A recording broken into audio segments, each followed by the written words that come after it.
ഇപ്പോൾ നമ്മുടെ ബഡ്ജറ്റ് സമ്മേളനം കഴിഞ്ഞിട്ട് ഡീറ്റെയിൽ ആയിട്ട് ആറ്റുകാൽ പൊങ്കാലയുടെ കാര്യങ്ങൾ പറയാൻ വേണ്ടി മാത്രം മാധ്യമ സമ്മേളനം നമുക്ക് നടത്താമെന്ന് പറഞ്ഞതിൻ്റെ അടിസ്ഥാനത്തിലാണ് ഇന്നിപ്പോൾ ഉച്ചയോടുകൂടി ബഡ്ജറ്റ് പാസ്സായി, ആ സെഷൻ കഴിഞ്ഞു. അപ്പോൾ അതിൻ്റെ അടിസ്ഥാനത്തിൽ കഴിഞ്ഞ 2 മാസമായി കോർപ്പറേഷൻ ഭരണസമിതി ചെയ്യേണ്ടതായിട്ടുള്ള കാര്യങ്ങൾ കോർപ്പറേഷൻ ഭരണസമിതിയും അതോടൊപ്പം തന്നെ സംസ്ഥാന സർക്കാരും മറ്റു ഡിപ്പാർട്ട്മെൻറ്റുകളുമായും ആറ്റുകാൽ ട്രസ്റ്റുമായി ചേർന്ന് അതുപോലെ സന്നദ്ധ സംഘടനകൾ വിവിധ രാഷ്ട്രീയ പാർട്ടികളൊക്കെ ആയിട്ട് ചേർന്ന് കോർപ്പറേഷൻ ചെയ്യേണ്ട കാര്യങ്ങളൊക്കെ തന്നെ ചെയ്തു വരികയാണ്. ഏറെക്കുറെ എല്ലാ ക്രമീകരണങ്ങളും പൂർത്തിയായിട്ടുണ്ട്. വളരെ നന്നായിട്ട് ആറ്റുകാൽ പൊങ്കാല വളരെ മനോഹരമായിട്ട് നടക്കുവാനുള്ള എല്ലാ അറേഞ്ച്മെൻറ്റുകളും പൂർത്തിയായി. ഭക്തജനങ്ങളെ വരവേൽക്കാൻ കാത്തിരിക്കുകയാണ് തിരുവനന്തപുരം നഗരി. തീർച്ചയായിട്ടും ഇതുവരെ സഹകരിച്ച എല്ലാവരോടും നന്ദിയുണ്ട്. ഇനിയുള്ള ദിവസങ്ങളിലും നമുക്ക് ഒരുമിച്ച് നിന്ന് സജീവമായിട്ട് കാര്യങ്ങൾ ചെയ്യണം. ബഹുമാനപ്പെട്ട മുഖ്യമന്ത്രിയുടെ നേതൃത്വത്തിലും വിവിധ മന്ത്രിമാരുടെ നേതൃത്വത്തിലും ഒക്കെ തന്നെ പല മീറ്റിങ്ങുകളും നടന്നു. കോർപ്പറേഷൻ്റെ ഫൈനൽ ഉദ്യോഗസ്ഥ തലത്തിലുള്ള ഇന്റർ ഡിപ്പാർട്ട്മെൻറ്റ് യോഗം നാളെ വിളിച്ചിട്ടുണ്ട്. അതിൽ വച്ചിട്ട് ഇനി ഏതെങ്കിലും കാര്യങ്ങളിൽ നമ്മുടെ ശ്രദ്ധ ചെലുത്തേണ്ടതുണ്ടെങ്കിൽ ആ മേഖലയിലേക്ക് കൂടെ ചർച്ച ചെയ്യാൻ വേണ്ടി നാളെ ഉച്ചയ്ക്ക് 12 മണിക്ക് അത്തരത്തിലുള്ള യോഗം വിളിച്ചിട്ടുണ്ട്. എല്ലാ ഡിപ്പാർട്ട്മെൻറ്റുകളും കോർപ്പറേഷൻ ഉദ്യോഗസ്ഥരുടെ യോഗം മേയറുടെ ചേംബറിൽ വിളിച്ചിട്ടുണ്ട്. അപ്പോൾ അതിൻ്റെ അടിസ്ഥാനത്തിൽ ഇപ്പോൾ ഈ യോഗത്തിലേക്ക് വരാൻ 5 മിനിറ്റ് വൈകി തന്നെ വാട്ടർ അതോറിറ്റി സൂപ്രണ്ടിംഗ് എഞ്ചിനീയർ ഉൾപ്പെടെ ഞങ്ങൾ ഒരു മീറ്റിംഗ് ചേരുകയായിരുന്നു. ഏതൊക്കെ പ്രദേശത്താണ് ഇപ്പോൾ കുടിവെള്ള ക്ഷാമം ചില സ്ഥലങ്ങളിൽ ഉണ്ടായിരുന്നത് വാട്ടർ അതോറിറ്റി ഇടപെട്ട് ഏറെക്കുറെ പരിഹരിച്ചു തുടങ്ങിയിട്ടുണ്ട്. എങ്കിലും ചില പ്രദേശങ്ങളിൽ വെള്ളത്തിന് ബുദ്ധിമുട്ടുണ്ടെന്ന് ഇന്നും കൗൺസിലർമാരൊക്കെ അറിയിച്ചതനുസരിച്ച് ആ പ്രദേശങ്ങളൊക്കെ ചൂണ്ടിക്കാട്ടി അതിനെക്കുറിച്ച് ചർച്ച ചെയ്തിട്ടുണ്ട്. ഇപ്പോൾ വെൻഡിങ് പോയിന്റുകളുടെ എണ്ണം കൂട്ടി. അന്ന് കഴിഞ്ഞ ദിവസം ഞാൻ പറഞ്ഞു, മുമ്പ് PTP മാത്രമായിരുന്നെങ്കിൽ ഇപ്പോൾ ഐരാണിമുട്ടവും വെള്ളയമ്പലവും കൂടി വെൻഡിങ് പോയിൻ്റായിട്ട് വെള്ളം കൊടുക്കുവാനുള്ള കേന്ദ്രങ്ങളാക്കി തുറന്നിട്ടുണ്ട് ഈ ക്രൈസിസ് ഒന്ന് തരണം ചെയ്യാൻ വേണ്ടി. അതിനുശേഷം ഇന്നിപ്പോൾ ഞങ്ങൾ നടത്തിയ ചർച്ചയിൽ പേരൂർക്കട വളരെ മുൻപ് ഒരു വെൻഡിങ് പോയിന്റ് ഉണ്ടായിരുന്നു. അത് വരാൻ പോകുന്ന ദിവസങ്ങളിൽ ഈ കുടിവെള്ള ബുദ്ധിമുട്ടുള്ള സമയങ്ങളിൽ അത് അവിടെ കൂടി ഓപ്പൺ ചെയ്യാൻ സാധിക്കുമോ എന്നുള്ള സാധ്യത SC സൂപ്രണ്ടിംഗ് എന്നിവ പരിശോധിക്കാമെന്ന് പറഞ്ഞിട്ടുണ്ട്. അതോടൊപ്പം തന്നെ കഴിഞ്ഞ ദിവസം മാധ്യമപ്രവർത്തകരോട് പറഞ്ഞിരുന്നു, ഇത്തരത്തിൽ വാട്ടർ അതോറിറ്റി ഇടപെട്ട് പ്രശ്നങ്ങൾ പരിഹരിക്കുന്ന സമയത്ത് തന്നെ, ഞങ്ങളുടെ ഉൾപ്പെടെ ഇടപെടലിൻ്റെ ഭാഗമായി പരിഹരിക്കുന്ന സമയത്ത് തന്നെ ഒരു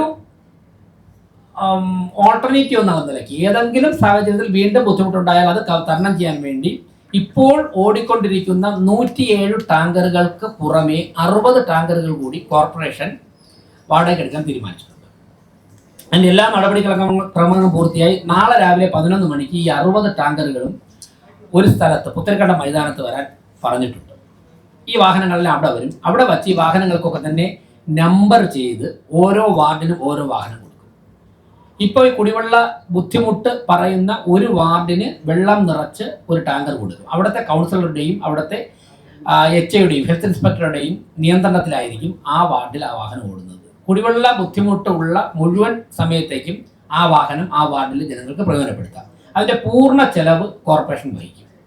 സൗജന്യമായി ടാങ്കറും വെള്ളവും കൊടുക്കുകയാണ്. ഇനി കൂടുതൽ ടാങ്കറുകൾ വേണം, മറ്റുള്ള ഒരു വാർഡിൽ തന്നെ ഒന്നിൽ കൂടുതൽ ടാങ്കറുകൾ വേണം, അല്ലെങ്കിൽ കൂടുതൽ വാർഡുകളിലേക്ക് വേണമെങ്കിൽ കൂടുതൽ ടാങ്കറുകൾ എടുക്കുവാനും കോർപ്പറേഷൻ തീരുമാനിച്ചു, ഭരണസമിതി തീരുമാനിച്ചിട്ടുണ്ട്. അപ്പോൾ ഇത്രയും കാര്യങ്ങളാണ് കുടിവെള്ള പ്രശ്നവുമായി ബന്ധപ്പെട്ട് കോർപ്പറേഷൻ്റെ ഭാഗത്തു നിന്ന് ചെയ്തിട്ടുള്ളത്. പിന്നെ 25 പുതിയ ടാങ്കുകൾ, വാട്ടർ ടാങ്കുകൾ കൂടെ വാങ്ങാൻ തീരുമാനിച്ചു. കാരണം ചില സ്ഥലത്തൊക്കെ തന്നെ ചെറിയ ഓട്ടോറിക്ഷയിലും അങ്ങനെയൊക്കെ വെള്ളം കൊണ്ടുപോകേണ്ടി വരും. അങ്ങനെയുള്ള സ്ഥലങ്ങളിൽ ആ വാഹനങ്ങളിൽ ടാങ്ക് വെച്ച് വെള്ളം കൊണ്ടു കൊടുക്കാൻ വേണ്ടി 25 ടാങ്ക് കോർപ്പറേഷൻ സ്വന്തമായി വാങ്ങാൻ തന്നെ തീരുമാനിച്ചിട്ടുണ്ട്. ഇന്നിപ്പോൾ ഓർഡർ കൊടുക്കും. ഇന്ന് ഒരു അർജൻറ്റായിട്ട് ഓർഡർ കൊടുത്ത് അടുത്ത ദിവസങ്ങളിൽ തന്നെ വാങ്ങിയിട്ട് ആ ടാങ്കുകൾ കോർപ്പറേഷൻ ഉപയോഗിക്കുകയും കോർപ്പറേഷൻ സൂക്ഷിക്കുകയും ചെയ്യും ഏത് സമയത്ത് ഞങ്ങൾ ചോദിച്ചു കഴിഞ്ഞാൽ. പിന്നെ വെള്ളം തരേണ്ടത് വാട്ടർ അതോറിറ്റിയാണ്. അരുവിക്കര പോയി വെള്ളം കൊണ്ടുവരാനുള്ള മെക്കാനിസം കോർപ്പറേഷൻ ഇല്ലാത്തത് കൊണ്ട് തന്നെ ഞങ്ങൾക്ക് മനുഷ്യസാധ്യമായി ചെയ്യാൻ കഴിയുന്ന ഇത്രയും കാര്യങ്ങൾ ചെയ്തിട്ടുണ്ട്. പിന്നെ ഓൺലൈൻ ചാനലിൽ 1-2 പേര് നിരന്തരം കോർപ്പറേഷൻ വെള്ളം കൂടി പൊട്ടിച്ചതൊക്കെയുള്ള വാർത്ത കൊടുക്കുന്നുണ്ട്. അവരുടേതായ മാധ്യമ സ്വാതന്ത്ര്യത്തിലിടപെടില്ല. പക്ഷേ വസ്തുത എന്താണെന്ന് മനസ്സിലാക്കിയിട്ട് വാർത്ത കൊടുത്തു കഴിഞ്ഞാൽ ജനങ്ങൾ പരിഭ്രാന്തിയിലാകും. ഞങ്ങൾ എന്തായാലും എന്ത് വാർത്ത കൊടുത്താലും പരിഭ്രാന്തിയിലാവില്ല. ജനങ്ങൾ പരിഭ്രാന്തിയിലാവുന്നത് ഒഴിവാക്കാൻ സാധിക്കും. എന്തായാലും വാട്ടർ അതോറിറ്റിയും ശ്രമിക്കുന്നുണ്ട് പരിഹരിക്കാൻ വേണ്ടി. ഇത്രയാണ് കുടിവെള്ള പ്രശ്നവുമായിട്ട് ബന്ധപ്പെട്ട് ചെയ്തിട്ടുള്ളത്. മറ്റെന്തെങ്കിലും കാര്യങ്ങൾ ശ്രദ്ധയിൽപ്പെടുത്തി കഴിഞ്ഞാൽ 24 മണിക്കൂറും പ്രവർത്തിക്കുന്ന ക്രൈസിസ് മാനേജ്മെൻറ്റ് ടീം കോർപ്പറേഷനുണ്ട്. ആരോഗ്യ സ്റ്റാൻഡിംഗ് കമ്മിറ്റി ചെയർമാനും ആരോഗ്യ സ്റ്റാൻഡിംഗ് കമ്മിറ്റിയുടെ ടീമും എപ്പോഴും അവൈലബിൾ ആണ്. കാര്യങ്ങൾ എത്തിക്കാം.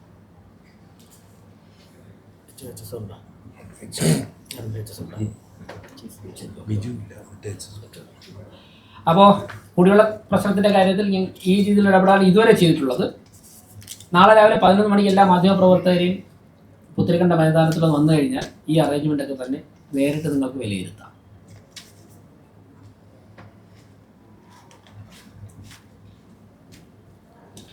മറ്റൊന്ന്, ആറ്റുകാൽ പൊങ്കാലയുമായി ബന്ധപ്പെട്ട് ഗവൺമെൻറ്റിനോട് പറയാനുള്ളൊരു കാര്യം, സാധാരണ പൊങ്കാലയുടെ തലേ ദിവസം ഉച്ചയ്ക്ക് ശേഷം അവധി കൊടുക്കാറുണ്ട് നഗരത്തിന്. ഇത്തവണ ഇതുവരെ അത് അനൗൺസ് ചെയ്തതായിട്ട് കണ്ടിട്ടില്ല. അപ്പോൾ അത് ഗവൺമെൻറ് ഇടപെട്ട് ചെയ്യണമെന്നുള്ളൊരു ആവശ്യം കോർപ്പറേഷനുണ്ട്. അത് ആവശ്യപ്പെട്ടുകൊണ്ട് ഗവൺമെൻറ്റിലേക്ക് കത്തെഴുതും. സാധാരണ ചോദിക്കും. വേറെ എന്തെങ്കിലും പൊങ്കാലയുമായിട്ട് ബന്ധപ്പെട്ട് തയ്യാറെടുപ്പുകൾ?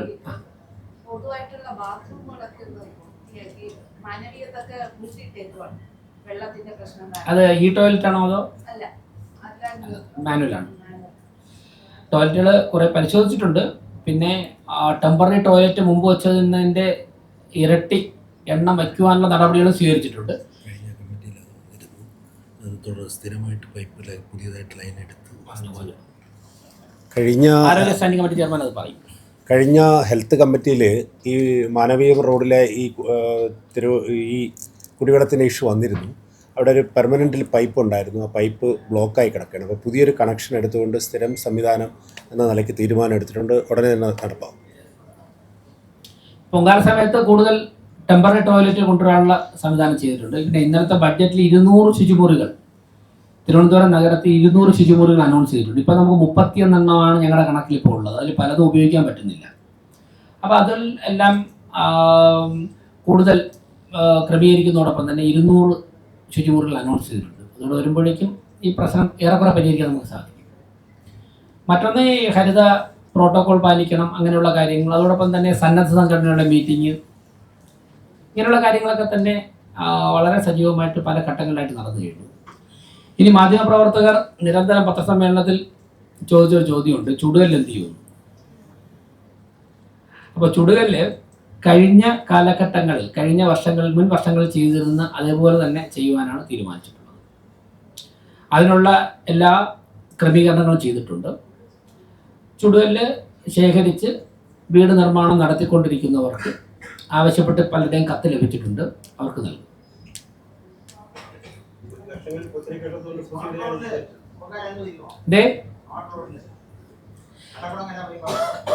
അല്ല, പൊങ്കാല എങ്ങനെയാണോ മുൻപ് നടന്നു വന്നത് അതുപോലെ നടക്കും, മനോഹരമായിട്ട് നടക്കും. എന്തേ?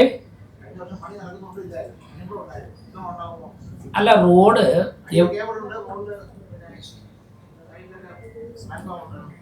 അല്ല, അവർ സ്മാർട്ട് സിറ്റിയാർ എന്തെങ്കിലും റെസ്ട്രിക്ഷൻ ഏർപ്പെടുത്തിയിട്ടുണ്ടോ എന്ന് അറിയില്ല. ഏർപ്പെടുത്തിയിട്ടുള്ളതായിട്ട് തോന്നുന്നില്ല. അതായത് പൊങ്കാല വളരെ നന്നായിട്ട് ജനങ്ങൾക്ക് ഇടാനുള്ള എല്ലാ സാഹചര്യവും ഉണ്ടാവും. എല്ലാ ഡിപ്പാർട്ട്മെന്റ് ഭാഗത്തുനിന്ന് ഇടപെടലുണ്ടാവും. അങ്ങനെയുള്ള ഒരു നിയന്ത്രണം ഉള്ളതായിട്ട് കോർപ്പറേഷൻ അറിയിച്ചിട്ടില്ല. എന്തോ? അതാണ് ഞാൻ പറഞ്ഞത്. മുൻപ് എങ്ങനെയൊക്കെയാണോ നടന്നത് അതുപോലെ മനോഹരമായി നടക്കുവാനുള്ള എല്ലാ സാഹചര്യവും ഉണ്ടാകും.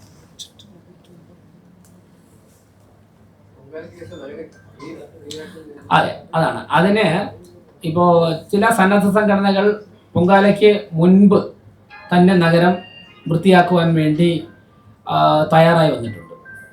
അവർക്കൊക്കെ തന്നെ പല സന്നദ്ധ സംഘടന, ചിലർ പ്രാദേശികമായിട്ടാണ്, ചിലത് പൊങ്കാല ഇടുന്ന എല്ലാ പ്രദേശങ്ങളും വൃത്തിയാക്കാമെന്ന് ആവശ്യപ്പെട്ടാണ്. അപ്പോൾ അവർ മാറ്റുന്ന അതായത് ആ വേസ്റ്റ് നമ്മൾ മാറ്റിക്കൊള്ളാം. അവർ കളക്ട് ചെയ്യുന്ന മാലിന്യം അവർ സംസ്കരിക്കേണ്ട, കാരണം അവർക്ക് അതിൻ്റെ സിസ്റ്റം ഇല്ല. അത് കോർപ്പറേഷൻ സംസ്കരിക്കും. പക്ഷേ പല സന്നദ്ധ സംഘടനകളും തയ്യാറായി വന്നിട്ടുണ്ട്. എന്തായാലും കോർപ്പറേഷൻ അതിന് മുൻപുള്ള ശുചീകരണവും നടത്തും. പൊങ്കാല കഴിഞ്ഞാൽ എല്ലാ വർഷവും നടത്തുന്ന പോലെ അതിലിപ്പോൾ നേതൃത്വം കൊടുക്കുന്ന ഉദ്യോഗസ്ഥരുണ്ട്, ഹെൽത്ത് ഓഫീസറുണ്ട്, ഹെൽത്ത് സൂപ്പർവൈസർമാരൊക്കെ ഉണ്ട്. അവരൊക്കെ 1-2 പേര് ഫീൽഡിലാണ് അതിൻ്റെ അറേഞ്ച്മെൻറ്റായിട്ട് ബന്ധപ്പെട്ട്. ഞങ്ങളൊരു 3000-ഓളം തൊഴിലാളികളെ ക്ലീനിങ് പ്രോസസ്സിന് വേണ്ടി മാത്രം, അതായത് തലേ ദിവസം പൊങ്കാലയ്ക്ക് വേണ്ടി ഉറക്കൊഴിയോ അങ്ങനെയൊന്നും ചെയ്യാത്ത ഫ്രഷായിട്ട് നിന്ന് ചെയ്യാൻ തയ്യാറുള്ള 3000 തൊഴിലാളികളെ, ഏകദേശം 2800-3000 വരെ തൊഴിലാളികളെ ഹെൽത്ത് ഇൻസ്പെക്ടർമാരുടെ ആവശ്യപ്രകാരം എല്ലാ സ്ഥലത്തേക്കും നിശ്ചയിച്ചു കഴിഞ്ഞു. അതിനാവശ്യമായിട്ടുള്ള ഒരു 175-200 ഇടയ്ക്കുള്ള ടിപ്പർ ലോറികൾ ഈ ചവർ കൊണ്ടുപോകാൻ വേണ്ടി അതെവിടെയാണ് കൊണ്ട് നിക്ഷേപിക്കേണ്ടതെന്നുള്ള സ്ഥലം പെർമിഷൻ വാങ്ങിക്കഴിഞ്ഞു. ഇത് കൊണ്ട് നിക്ഷേപിച്ചു കഴിഞ്ഞാൽ അവിടെ അത് നിരത്താനുള്ള JCB അതാ സ്ഥലങ്ങളിൽ എത്തിക്കാനുള്ള ക്രമീകരണം നടത്തി കഴിഞ്ഞു. പലപ്പോഴും ഈ ചവർ കൊണ്ടുപോകുമ്പോഴേക്കും തീയൊക്കെ ഉണ്ടാവും. അതിൽ കൊണ്ടിടുമ്പോഴേക്കും പലപ്പോഴും അവിടെ തീ കത്തിയിട്ടുണ്ട്. അപ്പോൾ അതിന് ഫയർഫോഴ്സുമായിട്ട് ബന്ധപ്പെട്ട് അതാത് സ്ഥലങ്ങളിൽ ഫയർ എഞ്ചിൻ ഉണ്ടാകാനുള്ള സാഹചര്യം അറേഞ്ച് ചെയ്ത് കഴിഞ്ഞു. അപ്പോൾ അങ്ങനെ നഗരം ഏറ്റവും ചുരുങ്ങിയ നിമിഷം കൊണ്ട് ഞങ്ങളിപ്പോൾ മേയറും സ്റ്റാൻഡിംഗ് കമ്മിറ്റി ചെയർമാൻമാരും ഡെപ്യൂട്ടി മേയറും കോർപ്പറേഷൻ സെക്രട്ടറി ഉൾപ്പെടുന്ന ഉദ്യോഗസ്ഥർ തന്നെ ആവശ്യമുള്ള സ്ഥലങ്ങളിൽ മോണിറ്റർ ചെയ്തും നേതൃത്വം നൽകിയൊക്കെ തന്നെ ഈ തൊഴിലാളികളോടൊപ്പം നിന്ന് തന്നെ ഇക്കാര്യങ്ങൾ പരിഹരിക്കാൻ വേണ്ടി അല്ലെങ്കിൽ അത് പൂർത്തിയാക്കാൻ വേണ്ടിയുള്ള നടപടികൾ സ്വീകരിച്ചിട്ടുണ്ട്. പരമാവധി സഹകരിക്കാൻ പറ്റുന്ന സംഘടനകളൊക്കെ തന്നെ കൂടെ കൂട്ടാനും ആലോചിച്ചു.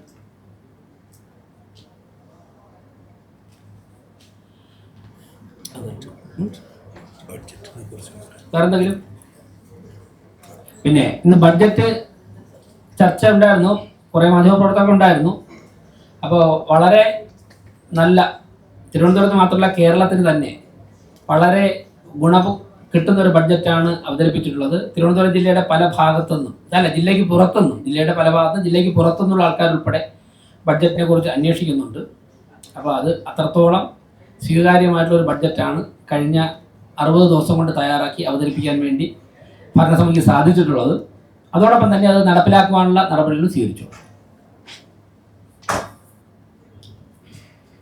വേറെന്തെങ്കിലും?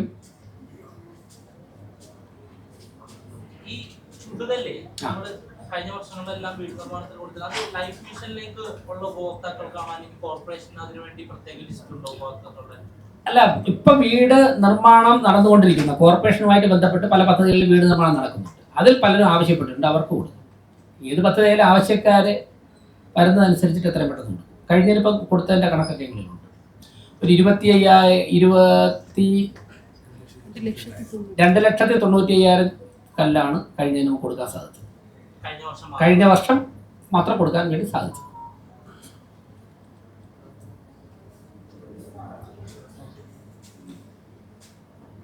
മറ്റൊരു സംഭവം ഉണ്ടായി ബഡ്ജറ്റിനിടെ. UDF കൗൺസിലർമാര് ബഹിഷ്കരിച്ചുകൊണ്ട് പോയി. നിങ്ങളുടെ കൗൺസിലുള്ള ഒരു കൗൺസിലർക്കെതിരെ ഒരു പോക്സോ കേസ് രജിസ്റ്റർ ചെയ്തിട്ടുണ്ട്. മുൻ DGP ആണ്. അദ്ദേഹം ആ വാദം തള്ളുന്നുണ്ട്, കേസ് നിലനിൽക്കില്ല എന്ന് പറയുന്നത്. പക്ഷെ കൗൺസിലുള്ള ഒരാൾക്കെതിരെ പോക്സോ കേസ് വരുമ്പോൾ ധാർമ്മികമായി രാജിവെക്കണമെന്നാണ് CPM ആവശ്യപ്പെട്ടത്. ഒന്ന് പറയുന്ന കോൺഗ്രസ് ആണ് ഏത് ചിഹ്നത്തിൽ ജയിച്ചു എന്നതിൽ അപ്പുറം ഒരു കേസിലെ ആളാണ് അസംബ്ലിയിൽ. ഞാൻ അതൊക്കെ ഇവിടെ പറയുന്നത്. പൊങ്കാലയുടെ നല്ലൊരു പത്രസമ്മേളനമായിട്ട് ഞാൻ അതൊന്നും പറയുന്നില്ല. പിന്നെ എനിക്ക് തോന്നുന്നു അദ്ദേഹത്തെ ശ്രദ്ധിച്ചാണ് കാര്യം ഇത് ബഡ്ജറ്റ് ചർച്ചയും നടന്നിട്ടുണ്ട്. ഇന്ന് താങ്കൾ പറഞ്ഞ അല്ലെങ്കിൽ അദ്ദേഹം പറഞ്ഞ കേസിൻ്റെ ചർച്ചയും വിചാരണയല്ല. ഇന്നലെ പൂർണ്ണമായിട്ടും സൂര്യന് താഴെയുള്ള എല്ലാ വിഷയവും പലരും പ്രസംഗിച്ചു. അമേരിക്കൻ സാമ്രാജ്യത്വം മുതൽ പാപ്പനംകോട് വരെയുള്ള കാര്യങ്ങൾ ഇന്നലെ പ്രസംഗിച്ചു. അത് ഇന്നലെ പൊതു ചർച്ചയായിരുന്നു. ഇന്ന് ഹെഡ് തിരിച്ച് ഇനി ഈ അനുവദിച്ചതിൽ കൂടുതലായിട്ട് എന്തെങ്കിലും നിർദ്ദേശങ്ങളുണ്ടോ? അപ്പോൾ എനിക്ക് തോന്നുന്നു അത് മനസ്സിലാക്കാതെയാണ് ആ വിഷയം ഉന്നയിച്ചത് എന്നുള്ളതാണ്. അത് ബഡ്ജറ്റ് വിഷയം അല്ലാത്തതുകൊണ്ടാണ്. പിന്നെ ബഹിഷ്കരിച്ച് പോയത് അവർക്ക് വേറെ പരിപാടികളുണ്ടായി. ഞാൻ ഇന്ന് 10:30 അവർക്ക് പ്രധാനപ്പെട്ട നേതാക്കൾ, നിങ്ങൾ അന്വേഷിച്ച് നോക്കിയാൽ അതിൽ പ്രധാനപ്പെട്ട നേതാക്കന്മാർ ഒരു പാർട്ടി പരിപാടിയിൽ 10:30 ഇല്ലേ? അല്ല, നിങ്ങൾ അന്വേഷിച്ച് നോക്കൂ. അത് കഴിഞ്ഞിട്ട് അവർക്കൊരു പാർട്ടി പരിപാടി ഉണ്ടായിരുന്നു. കുറച്ചുകൂടെ ഇല്ലേ ഉണ്ടായിരുന്നല്ലോ, അവിടെ പോയതാണ്. അത്രയേ ഉള്ളൂ. പാർട്ടി പരിപാടിക്ക് പോകാൻ പോകണമെന്ന് പറഞ്ഞിട്ട് ബഡ്ജറ്റ് ചർച്ച ചെയ്ത് പോകാൻ പറ്റില്ലല്ലോ. ഒരു പ്രതിഷേധം സ്പോർട്സ്മാൻ സ്പിരിറ്റിൽ കാണുക. അത്രയേ ഉള്ളൂ. ബഡ്ജറ്റ് വൻ ഭൂരിപക്ഷത്തിൽ പാസ്സായി. ഈ ഭരണസമിതി വന്നപ്പോൾ ഉണ്ടായിരുന്ന ആശങ്കയൊന്നും ഉണ്ടായിട്ടില്ല. പറയും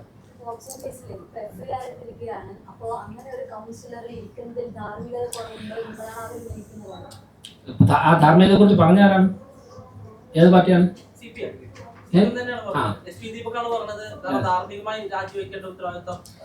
അതൊക്കെ ഞാൻ പറയാമല്ലോ. ഇത് ഒരു പബ്ലിക്കായിട്ടുള്ള സ്ഥലമാണ്, കോർപ്പറേഷൻ കൗൺസിലാണ്. ഇവിടെ പോലീസും കോടതിയൊക്കെ ഉണ്ടല്ലോ. പോലീസും കോടതിയൊക്കെ കൃത്യമായിട്ട് കാര്യങ്ങൾ നോക്കുന്നു. അതൊക്കെ ലീഗലി നല്ല ബഡ്ജറ്റാണ്, വളരെ നല്ല ബഡ്ജറ്റാണ്. ബഡ്ജറ്റ് ചർച്ചയായിരുന്നു ഇന്നുണ്ടായിരുന്നത്. നല്ല ബഡ്ജറ്റായിരുന്നു. എല്ലാവർക്കും, നിങ്ങൾക്ക് മാധ്യമപ്രവർത്തകർക്ക് ഉൾപ്പെടെ 50% വില കുറച്ച് മരുന്ന് കിട്ടും, സ്കാൻ ചെയ്യാം, ബ്ലഡ് ടെസ്റ്റ് ചെയ്യാം. അത്രയും നല്ല വീട് പാവപ്പെട്ട 2000 പേർക്ക് ഞാൻ ചോദിക്കട്ടെ, നിങ്ങൾ നോക്കൂ, 2000 പേർക്ക് ഞങ്ങൾ താമസിപ്പിക്കുന്നില്ല. അടുത്ത ദിവസം നിങ്ങൾ പറഞ്ഞുതരാം. അടുത്ത ദിവസങ്ങളിൽ തന്നെ ഇപ്പൊ ആ ടൗൺ പ്ലാനിംഗ് കമ്മിറ്റി ചെയർമാൻ ഇപ്പൊ എന്താ ചെയ്തോണ്ടിരുന്ന അറിയോ? നിങ്ങളുടെ തൊട്ട് ഈ ഹാളില് ഇവിടെ ഉണ്ട് മാധ്യമ പ്രവർത്തകരെ നേരത്തെ നിങ്ങളുടെ വാല്യുബിൾ സമയമായതുകൊണ്ട് കൂടുതൽ ഇരുത്തണ്ട എന്ന് വെച്ചിട്ട് നേരത്തെ വിടാൻ വേണ്ടി ടൗൺ പ്ലാനിംഗ് ചെയർമാൻ ഇന്ന് ബഡ്ജറ്റ് ഉച്ചയ്ക്ക് പാസ്സായി. അദ്ദേഹം ഇപ്പൊ ടൗൺ പ്ലാനിങ്ങിന്റെ ആൾക്കാരെ വിളിച്ച് അവർ നിങ്ങളുടെ കൂട്ടത്തിലുണ്ട്. എല്ലാവരും പത്രപ്രവർത്തകരല്ല. ടൗൺ പ്ലാനിംഗ് കമ്മിറ്റിയുടെ ടൗൺ പ്ലാനിങ്ങായിട്ട് ബന്ധപ്പെട്ട ഉദ്യോഗസ്ഥരൊക്കെ ഇരിക്കുകയാണ്. വീട് കൊടുക്കുന്നതിന്റെ അടുത്ത ഘട്ടം എന്ത് ചെയ്യണമെന്ന് ആലോചിക്കാൻ വേണ്ടി 1 മണിക്ക് ബഡ്ജറ്റ് പാസ്സായി, 3 മണിക്ക് ടൗൺ പ്ലാനിംഗ് ചെയർമാൻ മീറ്റിംഗ് വിളിച്ചിരിക്കുക. MCC വരുന്നത് മോഡൽ കോഡ് ഓഫ് കോണ്ടാക്ട് വരുന്നതിന് മുമ്പ് എന്തൊക്കെ ചെയ്യാമെന്ന് ആലോചിക്കാൻ വേണ്ടി. ഞങ്ങൾ 2000 പേർക്ക് വീട് കൊടുക്കാൻ പോവുകയാണ്. ഒരു കേന്ദ്ര ഗവൺമെൻറ് പദ്ധതിയുടെ ഒരു ലോഗോ, ആ ലോഗോ ഒന്ന് പ്രദർശിപ്പിക്കുന്നതിൽ ഞങ്ങൾക്ക് വിയോജിപ്പുണ്ടെന്ന് സംസ്ഥാന സർക്കാർ പറഞ്ഞിട്ട് എത്ര ലക്ഷം പേരാണ്. ഞാനെന്ന് പറഞ്ഞല്ലോ, തിരുവനന്തപുരം കോർപ്പറേഷൻ്റെ ബഡ്ജറ്റ് കണ്ടിട്ട് വയനാട്ടിൽ നിന്ന് ഒരാൾ അയച്ച കത്ത് ഇന്നലെ വീട്ടിൽ കിട്ടി. ഇന്ന് രാവിലെ ഞാൻ പറഞ്ഞു, അതിൽ പെടുത്തി പാവം അവർക്കറിയില്ല തിരുവനന്തപുരം കോർപ്പറേഷൻ്റെ ബഡ്ജറ്റ് ഇവിടെ നടപ്പിലാക്കാൻ പറ്റുമെന്ന് അവർക്കറിയില്ല. ഇതിൽ പെടുത്തി എനിക്കൊരു വീട് കിട്ടുമെന്ന് ചോദിച്ചിട്ടൊരു ലേഡി ഒരു കത്തയച്ചിരിക്കുക. അപ്പോൾ ഇങ്ങനെയുള്ള ഞാൻ കളക്ടർക്ക് കൊടുത്തു, പലർക്കും കൊടുത്തു, ലൈഫ് മിഷനിൽ കൊടുത്തു, എനിക്ക് വീട് കിട്ടിയില്ല. ഇപ്പോൾ കത്തയക്കുന്ന എല്ലാവർക്കും നമുക്ക് കൊടുക്കാൻ പറ്റില്ല. പക്ഷേ അത്രത്തോളം ജനങ്ങൾ ഒരു ജെന്യൂൻ ക്വസ്റ്റ്യൻ നമ്മളോട് തന്നെ ചോദിച്ചു നോക്ക്. കേന്ദ്ര ഗവൺമെൻറ്റിൻ്റെ കയ്യിൽ ഇതിന് കൊടുക്കാൻ പണമുണ്ട്, സംസ്ഥാന സർക്കാരിൻ്റെ കയ്യിൽ പണമുണ്ട്, കോർപ്പറേഷൻ്റെ വീതം കൊടുക്കാൻ ഞങ്ങളും തയ്യാറാണ്. ലക്ഷക്കണക്കിന് ആൾക്കാർ വീട് വേണമെന്ന് ആവശ്യക്കാരുമുണ്ട്. പക്ഷേ ഒരു തെറ്റായ പൊളിറ്റിക്കൽ ഡിസിഷൻ എടുത്തിട്ട് സംസ്ഥാന സർക്കാർ ഇങ്ങനെ പിടിവാശി പിടിക്കുന്നതിൽ എത്ര പേർ ആ കടത്തിൻ്റെ കിടന്നുറങ്ങുന്നത്, എത്ര പേർ മരണപ്പെട്ടു. അപ്പോൾ ഞങ്ങളെ സംബന്ധിച്ച് ഒരു ഭരണകൂടം ഇങ്ങനെ പ്രതിസന്ധി വരുമ്പോൾ പകച്ചു നിൽക്കുന്നത് നല്ലൊരു ഭരണകൂടത്തിൻ്റെ ഉത്തരവാദിത്വം. ഞങ്ങൾ വിൽപ്പവരോട് തീരുമാനിച്ച് മുമ്പോട്ട് പോവുകയാണ്. പലരും ചോദിക്കുന്നുണ്ട് 2000 വീട് എങ്ങനെ കൊടുക്കും കോർപ്പറേഷൻ. കാണാം, ഞങ്ങളത് വളരെ മനോഹരമായിട്ട് വിനയത്തോടെ ചെയ്ത് കാണിച്ച് 2000 കുടുംബങ്ങളും ഹൗസ് വാമിങ് കഴിഞ്ഞ് പാലുകാച്ചി കഴിഞ്ഞ് താമസമാകുമ്പോഴേക്കും നമുക്ക് കാണാം. ഓക്കെ, അതിനുള്ള പിന്തുണയാണ്, അല്ലാതെ